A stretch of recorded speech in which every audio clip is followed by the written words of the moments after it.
السلام علیکم ورحمۃ اللہ وبرکاتہ۔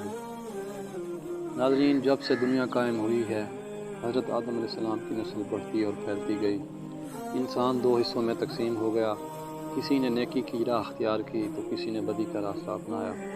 جس نے نیکی اختیار کی وہ صراط مستقیم پر رہا، جس نے بدی کا راستہ اختیار کیا وہ اللہ کے غضب میں آ گیا۔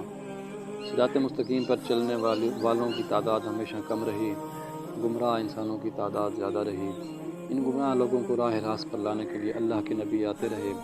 حضرت آدم علیہ السلام کے زمانے کے بڑے عرصے بعد اللہ نے حضرت نوح علیہ السلام کو بھیجا۔ آپ پر 10 صحیفے نازل ہوئے تھے۔ حضرت نوح علیہ السلام اللہ کے نبی تھے، آپ کو آدم ثانی بھی کہتے ہیں۔ آپ کے زمانے میں بھی گمراہی پھیلی ہوئی تھی، صرف چند لوگ ہی نیک تھے، اکثریت گمراہ لوگوں کی تھی۔ آپ نے اپنی قوم کو راہ راست پر لانے کے لیے تبلیغ شروع کی۔ وہ لوگ ہر قسم کی برائیوں میں مبتلا تھے، جیسے کہ چوری، بے ایمانی، امانت میں خیانت کرنا، جھوٹ بولنا، شرمناک کام کرنا، ماں باپ کی خدمت نہ کرنا، کمزوروں کو حقیر سمجھنا، غریبوں کو دھتکارنا، جھگڑا کرنا، قتل کرنا، دوسرے کا مال چھیننا عام بات تھی۔ امراء اور سرداروں کا طبقہ غریبوں کو پریشان کرتا تھا۔ اس کے علاوہ وہ لوگ بتوں کی پوجا کرتے تھے، بتوں کو خدا کا درجہ دے رکھا تھا۔ ان کا خیال تھا کہ اگر بت کی پوجا نہ کی جائے تو بت ناراض ہو جائیں گے۔ ان کے نزدیک جو بت کی پوجا نہیں کرتا وہ جاہل اور احمق ہے۔ انہوں نے 4 بت بنا رکھے تھے جن کے نام ود، سواع، یغوث اور نصر تھے۔ حضرت نوح علیہ السلام اپنی قوم کو دعوت حق دیتے، اچھے کاموں کے کرنے کا حکم دیتے، برے کاموں سے روکتے۔ وہ کہتے کہ بتوں کی پوجا نہ کرو، صرف ایک اللہ کی عبادت کرو جو سارے جہاں کا پروردگار ہے۔ واعظ و نصیحت کی غرض سے ایک روز آپ نے ضیافت کا اہتمام کیا۔ ضیافت میں ہر حیثیت اور طبقہ کے لوگ شریک تھے۔ آنے والے مہمانوں میں غریب بھی تھے، امیر اور سردار بھی تھے۔ صاحب حیثیت اور سردار غریبوں کے ساتھ اٹھنا پسند نہیں کرتے تھے، انہیں حقارت سے دیکھتے تھے، نفرت کرتے تھے۔ لیکن حضرت نوح علیہ السلام نے سب کو یکجا کر دیا۔ لوگوں نے ضیافت کے اہتمام کا سبب دریافت کیا تو آپ نے فرمایا، بھائیو، ہماری قوم کے لوگوں میں بگاڑ پیدا ہو گیا ہے۔ سب سے بڑی خرابی یہ ہے کہ طاقتور طبقہ کمزوروں پر حاوی ہوتا جا رہا ہے۔ جو کمزور ہیں وہ بھی ہمارے ہی بھائی ہیں۔ تم غریبوں کے ساتھ اٹھنا بیٹھنا پسند نہیں کرتے، تم ان سے نفرت کرتے ہو۔ ان میں جو بھوکا ہوتا ہے تم کھانا نہیں کھلاتے، ساتھ تم سے پانی مانگتا ہے تو تم پانی نہیں پلاتے۔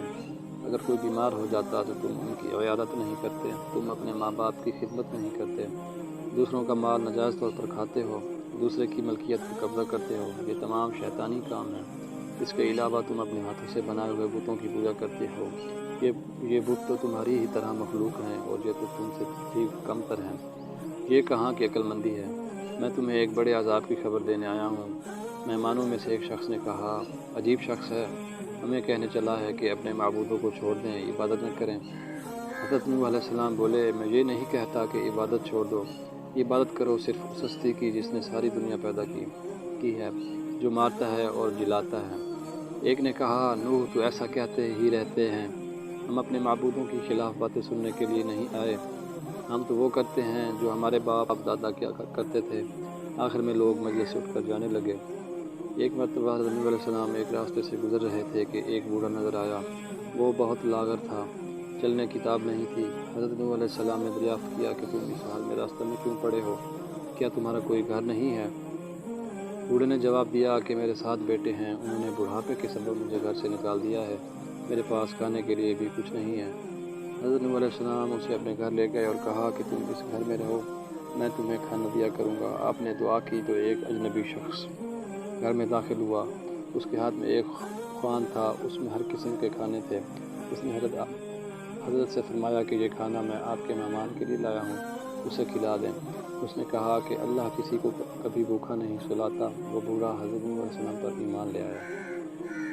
فی امان اللہ، اللہ حافظ۔